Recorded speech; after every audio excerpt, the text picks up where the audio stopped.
अपनी इंद्रियों को सावधान रखो, किसी के दोष न देखने पावे। कोई गलत चेष्टा देखेंगे तो ये भी गलत करने के लिए तैयार हो जाएंगी।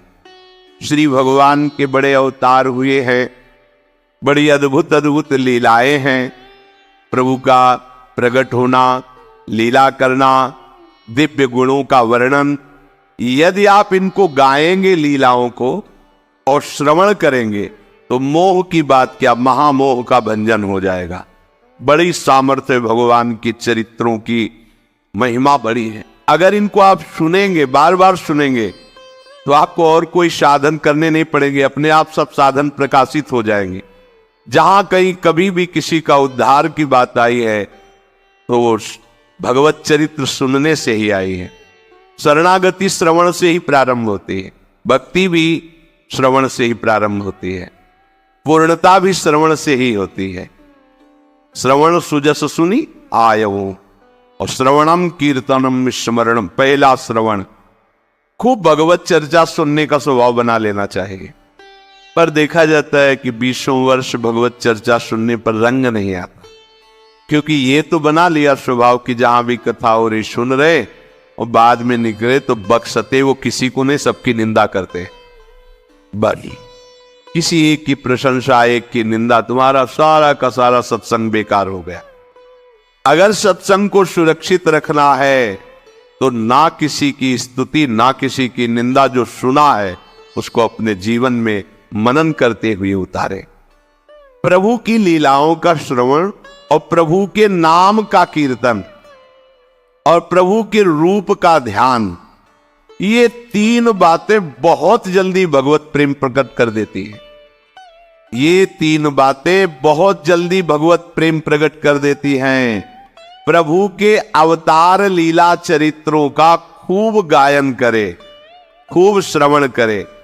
भगवान की अवतार लीलाएं भी हैं और प्रभु की प्रेम में निकुंज लीलाएं भी हैं। अगर आपका निकुंज लीला में प्रवेश नहीं है तो प्रथम सुने भागवत, भक्त मुख भगवद वाणी, भगवान के अवतारों का, भगवान की अवतार लीलाओं का श्रीमद् भागवत में खूब बढ़िया वर्णन है। पढ़ो, सुनो, क्या होगा इससे? मोह का नाश हो जाएगा। दूसरी बात, नाम कीर्तन, ये तो महान अमृत है। बिल्कुल विश्वास कर लो, नाम कीर्तन अमृत है। ताली बजा के, मजीरा बजा के, ढोल बजा करके, नाच करके, जैसे बने, अकेले, चार लोग, जैसे बने, नाम संकीर्तनम यस्य सर्व पाप प्रणाश। देखो, भगवत चर्चा ने महामोह का नाश कर दिया और भगवान नाम कीर्तन ने सब पापों का नाश कर दिया। नाम संकीर्तनम यस्य सर्व पाप, सर्व, पीछे बीच में जो भी जमा संचित कृप, सब को भस्म करने की सामर्थ्य। राधा राधा आप बोलते, बहुत अमृत, बहुत अमृत। और प्रभु के रूप का ध्यान, ये तीन बातें बहुत जल्दी माया मुक्त कर देंगे, आपको भगवत प्राप्ति करा देंगे। प्रभु के रूप के ध्यान के लिए ही दिव्य श्यामा श्याम ने बिहारी जी का रूप धारण किया। ये किसी मूर्तिकार की रचना नहीं है। श्री राधा रमण जी सरकार, राधा वल्लभ लाल जी महाराज, श्री बाके बिहारी लाल जी महाराज, ये साक्षात प्रगट ठाकुर है। प्रिया प्रीतम हमारी दृष्टि में सामर्थ्य नहीं कि देख सके, वो तो हरिवंश नेत्रों से देखे जाते हैं। हरिवंश नेत्र प्रकट हो जाएंगे, आश्रित जन हो, चिंता की बात नहीं। पर ये जो रूप प्रकट है, इसके ध्यान में तो तुम्हें कोई श्रम नहीं करना। बिहारी जी महाराज, राधा वल्लभ जी महाराज, राधा रमण जी महाराज, धर नेत्र देखो और अपने नेत्र के कैमरा से खींच लो फोटो। अब आप फिर जिधर देखो उधर वैसे ही खड़े नजर आ रहे, वैसे मुस्कुराते हुए दिखाई दे हर समय। और ये आदेश कर रहे हरिवंश महाप्रभु, सब सोहित निष्कामति, श्री वृंदावन विश्राम, श्री राधा वल्लभ लाल को हृदय ध्यान, मुख नाम। राधा वल्लभ लाल का ध्यान करो और राधा वल्लभ श्री हरिवंश बोलो तो तुम्हारी मति निष्काम हो जाएगी, तुम्हें अखंड वृंदावन वास मिल जाएगा। प्यारे जी तुम्हें प्यारे लगने लगेंगे। जो भी तुम्हारे द्वारा यज्ञ दान तप अथवा जप सदाचार, ये सब प्रभु को अर्पित कर दो, अविनाशी हो जाएगा। प्रभु को अर्पित कर जो भी तुम्हारे द्वारा होता है, हे प्रियालाल आपकी प्रसन्नता के लिए। फिर दोबारा कह रहे हैं, स्त्री पुत्र घर जीवन और अपने प्राणों का मोह त्याग करके, प्राणों का मोह त्याग।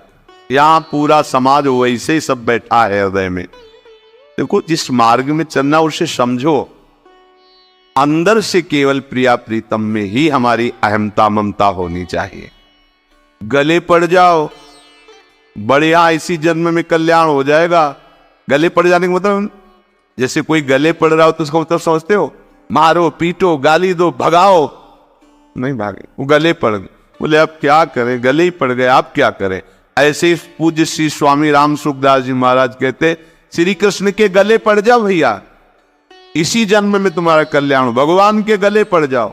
गले आप तो जैसे भी अब आपके हैं, अब तो हम खूब अल्लाह मचा कहेंगे कि राधा वल्लभ लाल के, तुम्हें अपनी इज्जत बचा लो तो सुधार लो हमें, समझिए। ये है गले पड़ना।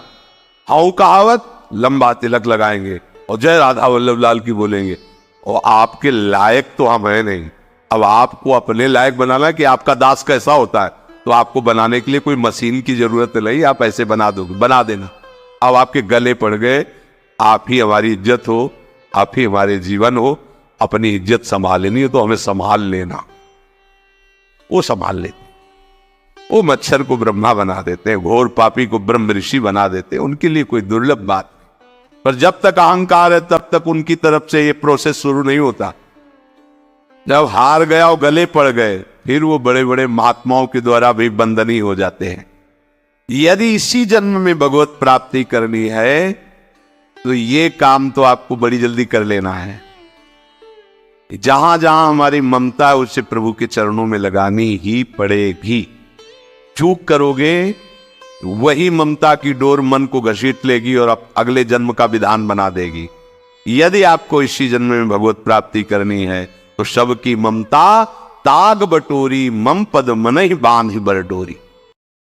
पूज्य महाराज जी ने कितनी सुंदर बात बताई है कि प्रभु की लीलाओं का गायन और श्रवण करने से महामोह का भंजन हो जाता है। अर्थात जो कोई उपासक प्रभु की लीलाओं का गायन और कीर्तन करता है, वह भव बंधन से मुक्त होकर प्रभु के धाम को प्राप्त करता है। उसके ऊपर प्रभु की असीम कृपा होती है। तो क्यों न हम अपने समय को ऐसे समायोजित करें कि कुछ समय निकालकर प्रभु की लीलाओं का गायन और कीर्तन करें, साथ साथ श्रवण करें, जिससे हमारा जन्म सफल हो जाए। जय श्री कृष्ण।